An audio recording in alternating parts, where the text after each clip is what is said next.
Pilgrims have poured into various Indian temple towns for centuries. Madurai has long been a favorite destination for spiritual travelers. The city finds a mention in the Sangam literature of Tamil Nadu, our only source for the ancient times in southern India. Life in the town is dominated by the massive Meenakshi temple and is a mix of religion and commerce.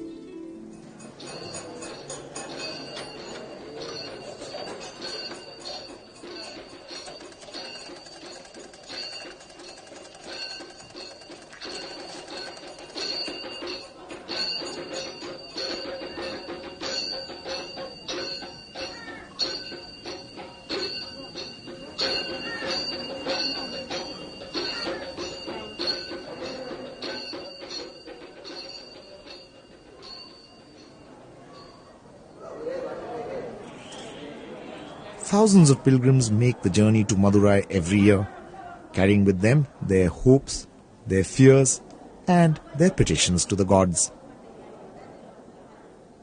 இங்க வந்து கேக்குற வரங்கள் கிடைக்கும் நிச்சயம் நம்பிக்கை உண்டு. நாங்க இதே மாதிரி நிறைய வருஷங்கள்ல anniversary வெட்டிங் anniversary கொண்டாடணும் அப்படின்னு நினைச்சிருக்கேன் நான். Among the many legends of pilgrimage that dot Indian history, the story of one early traveller is particularly intriguing. The Puranas tell us that the sage Agastya commanded the tall Vindhya mountains to lie flat and to allow him to cross over to the south. There he defeated demons and even drank up the ocean. This tale perhaps reflects the slow but steady Brahmin penetration of the southern peninsula, possibly by members of the Agastya Gotra.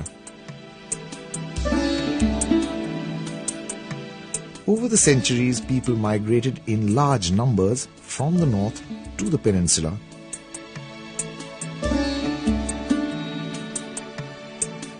Records of the time illustrate the presence of both cultures. The earlier texts written by the northern settlers were in Sanskrit and Prakrit, but the local Tamil script soon made an appearance. This overlapping of cultures and the mingling of the so-called Aryans and the Dravidians added spice to Indian history.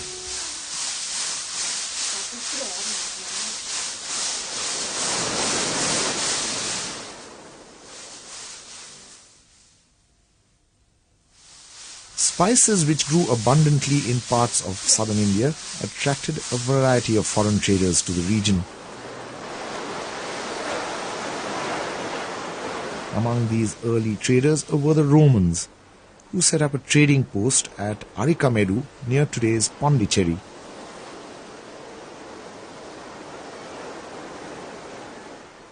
Fragments of Roman pottery found here testify to the fact that in Europe all roads may well have led to Rome, but the sea lanes led from Rome to Tamil Nadu.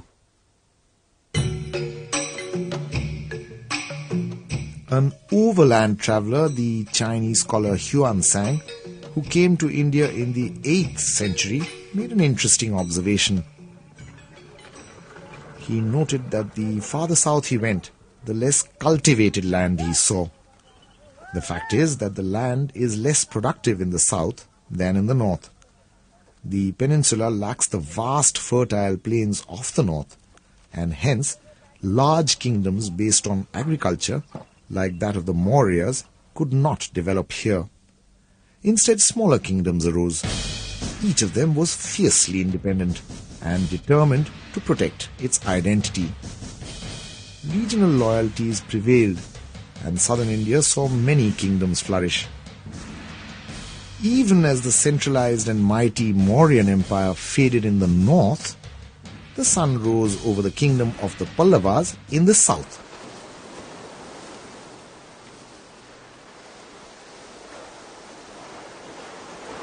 Indian and European historians tend to differ on the origin of the Pallavas in southern India.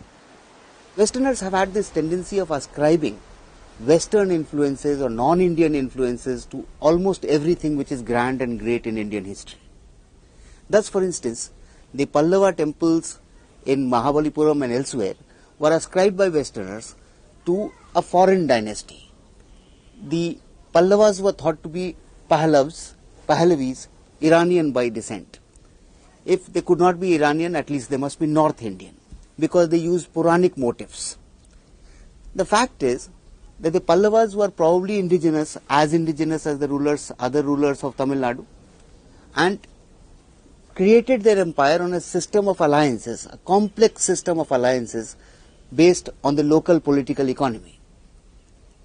And if they used Puranic symbols or adopted Puranic gods as their deities, it was only in order to get legitimacy in the newly important Brahmanical order which was coming over Tamil Nadu. One of the earlier records tells us that a Pallava king is noted for having distributed large quantities of gold among his subjects, and even 1,000 plows. This clearly suggests that the early Pallavas encouraged the clearing and settling of new land.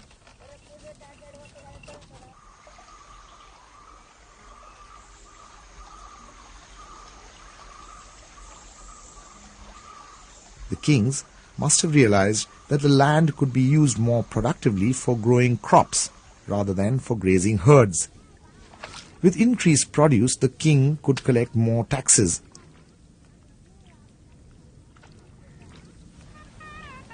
Out of this accumulated wealth, some of the enduring monuments of southern India arose.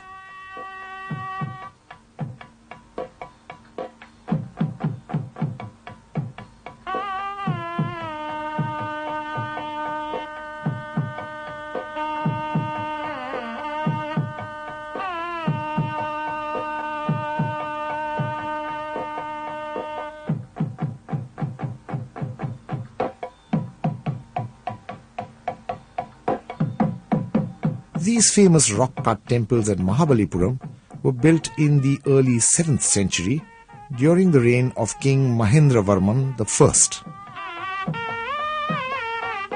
Mahendravarman belonged to the later group of Pallavas and was responsible for the growing political strength of the dynasty. His reign ensured the Pallavas a place in history as the chief patrons of Tamil culture.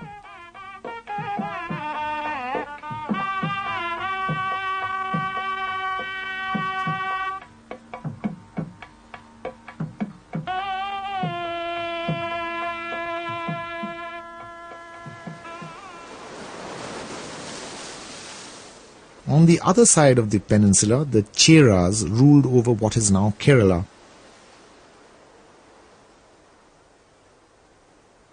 From the 8th century onwards, the Malabar coast attracted a new set of traders from the west, the Arabs.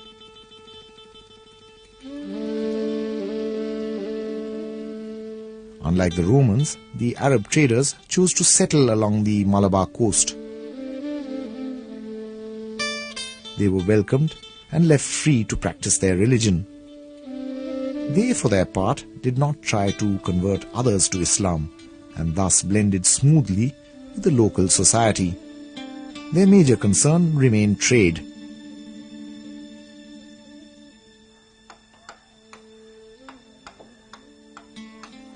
The Arabs introduced their own style of shipbuilding. The traditional skill of dhow making has been inherited by their descendants, the Malabar Muslims, or Mappilas as they are known.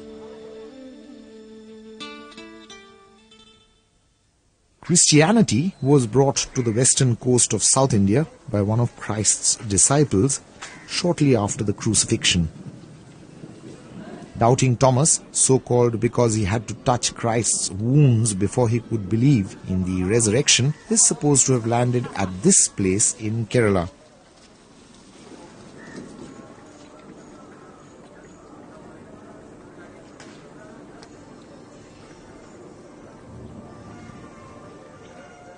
The church erected to mark the spot is a replica of the Vatican. Ironically, it was the Syrian Orthodox Church rather than Roman Catholicism, which came to flourish in Kerala. There are many legends about St. Thomas that cloud the historical truth. He is thought to have been martyred at this spot on the east coast, on the outskirts of Madras. Whether myth or reality, this story tells us that people did travel across the peninsula, probably in the course of trade.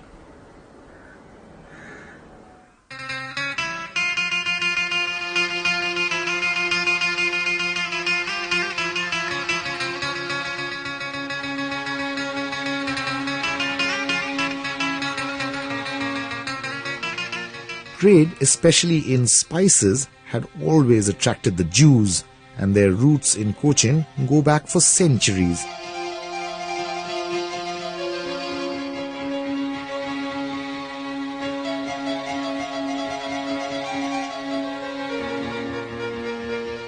Generations lived and died here, though few remain today.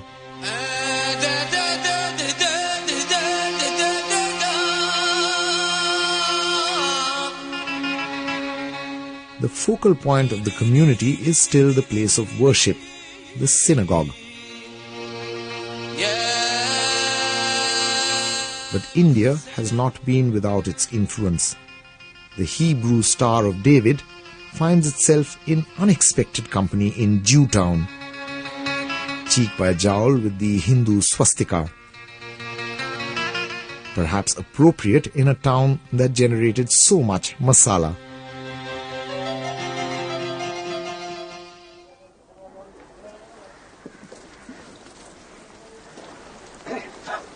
Another foreign ingredient is detectable on the waterfront.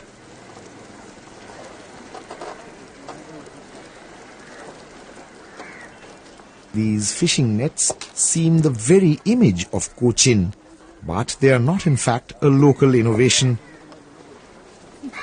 They were probably introduced by traders from China.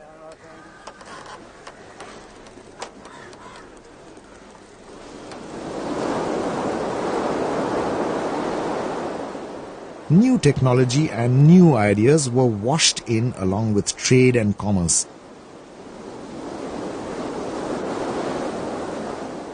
The Madras coastline today is dotted with small catamarans, which provide the local fishermen with a modest livelihood.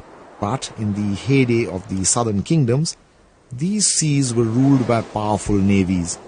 These sought to control the trade routes, which led the way to immense wealth.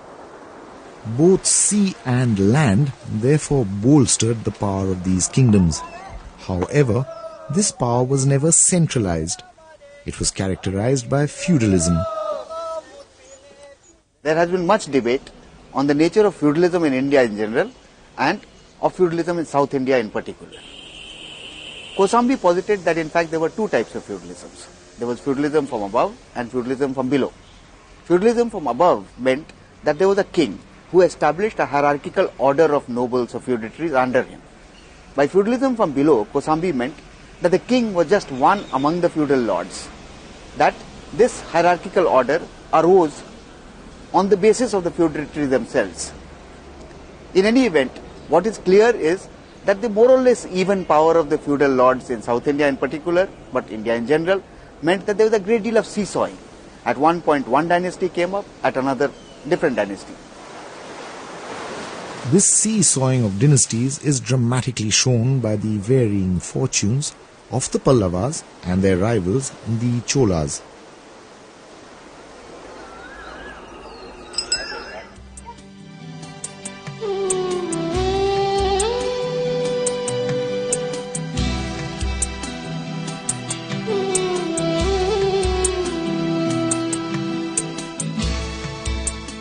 The Thanjavur temple complex, built by the Cholas, gives evidence that theirs was among the greatest of the southern Indian dynasties.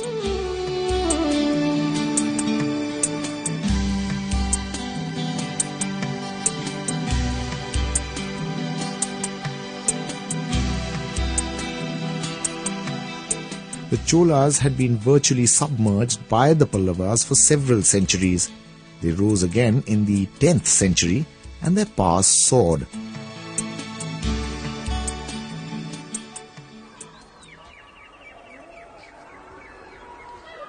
Today, the atmosphere in the great Thanjavur temple is sleepy.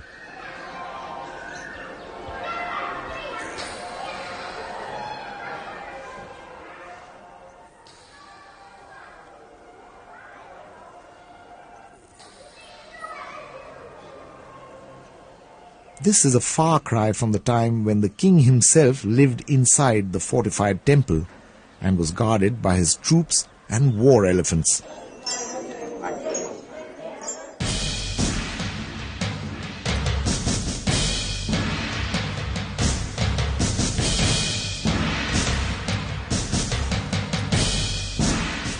At the height of the kingdom's glory, the courtyards reverberated with the footsteps of soldiers rather than of pilgrims.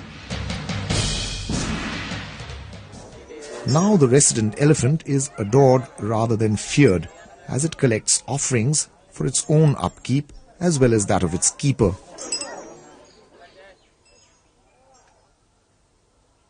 These wall inscriptions record the offerings of pilgrims from a bygone age.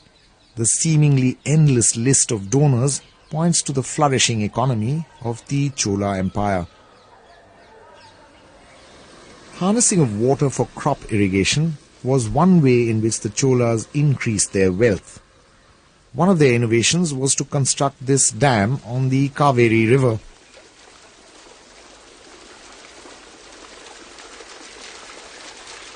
Later rulers like the British built on their foundations, and the Kaveri became the lifeline of southern India. The placidity of the river belies the passions that its waters inflame even today in this relatively arid zone of India. The Cholas also expanded their domain by sea. They conquered northern Sri Lanka and sent out great naval expeditions. The Cholas, like the Pallavas before them, used their navy not merely as an instrument of war, but as a tool to assert their dominance over trade. This was especially lucrative in the Southeast Asian region, where three major kingdoms were in close contact with India. These were Sri Vijaya, Kambuja, and Champa.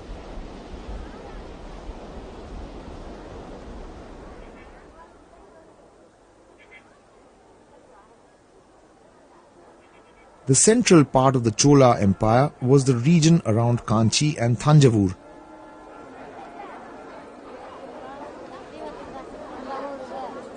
They introduced some remarkable administrative measures. A system of village and district councils gave people a sense of participation, although it was not truly democratic. The political stability and freedom from attack greatly encouraged Tamil culture. Temples like this one at Tiruchirappalli form the heart of this organic kingdom, which thrived on internal and external trade.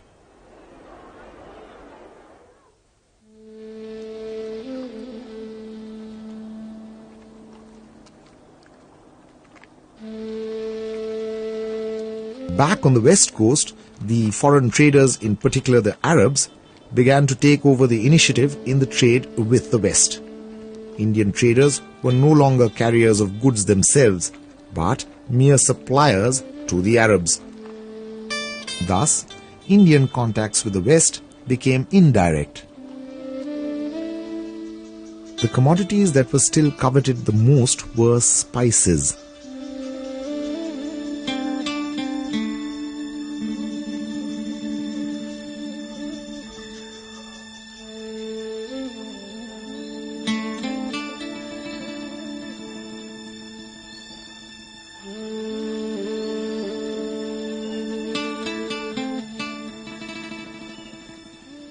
The spice trade was lucrative enough to last over 1,000 years, well into the medieval period. Its profits gave an impetus to the growth of other major kingdoms in southern India, such as the Bahamanis. The fort of Golconda was the base of one of the most powerful of the Bahamani kingdoms.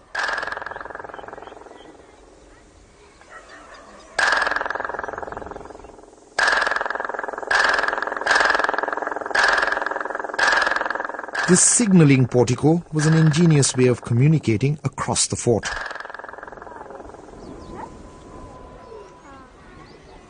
Such early warning devices were vital in the perennial power struggles that were played out in those days.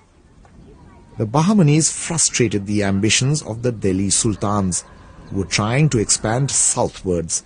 Ultimately, they resisted the expansion of the great Mughal Empire itself.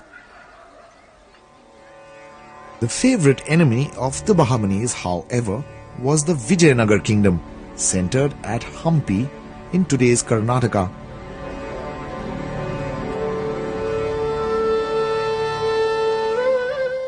It started small, founded by two breakaway generals of the Bahamani kingdom, but ended up holding sway for 300 years. These powers clashed over control of the spice trade and the fertile region between the Tungabhadra and the Krishna river basins.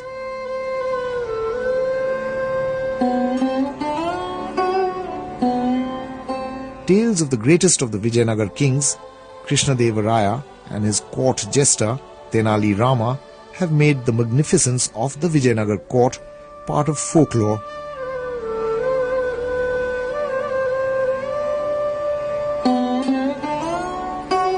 Today's visitor has to make an effort of the imagination to visualize its former grandeur.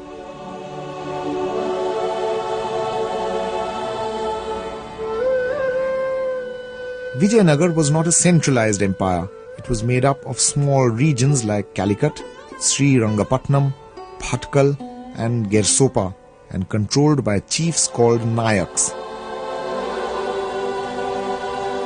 These chiefs had to pay regular cash tribute and maintain a fixed quota of armed forces for the centre. However, they had total control in their own regions. The king ensured his superiority by administering one of his domains personally.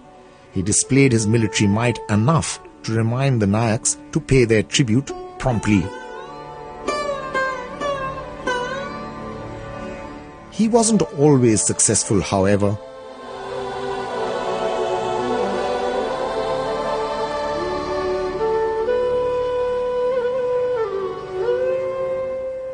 The Thirumalai Nayak Palace at Madurai shows how powerful these chiefs gradually became. When imperial power began to look fragile, every little Nayak tried to be a Raja.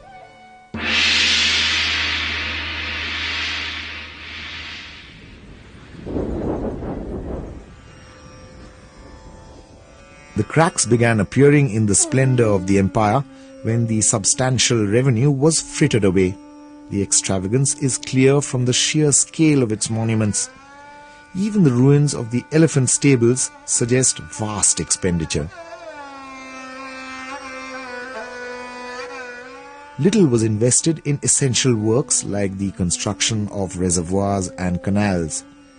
The system of aqueducts was elaborate but inadequate. The royal tanks were beautiful, but the land still thirsted for water. The temples had their own substantial revenues from royal endowments, but they made no contribution to progress. At the most famous of them, the Hazar Rama temple, the income remained the preserve of the royal family. Eventually, the prolonged conflict among these kingdoms resulted in overall destruction.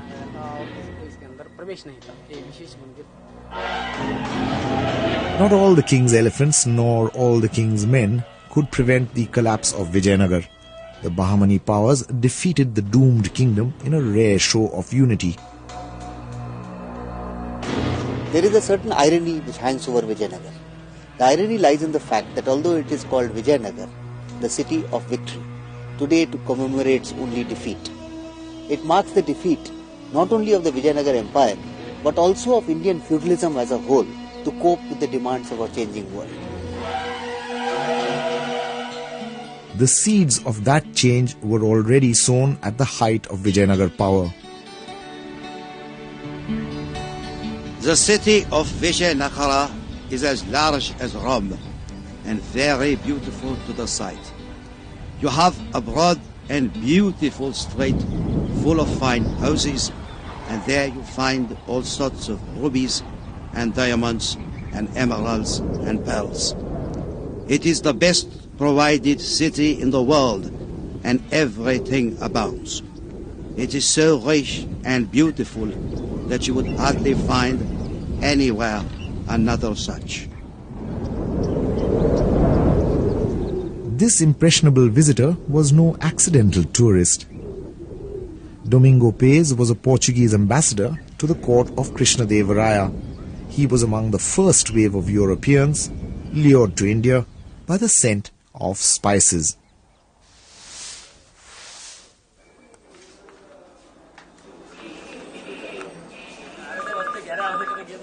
The European presence opened a new chapter in India's contacts with the rest of the world. What began as a trade in spices expanded into the colonization of India. But that's another story.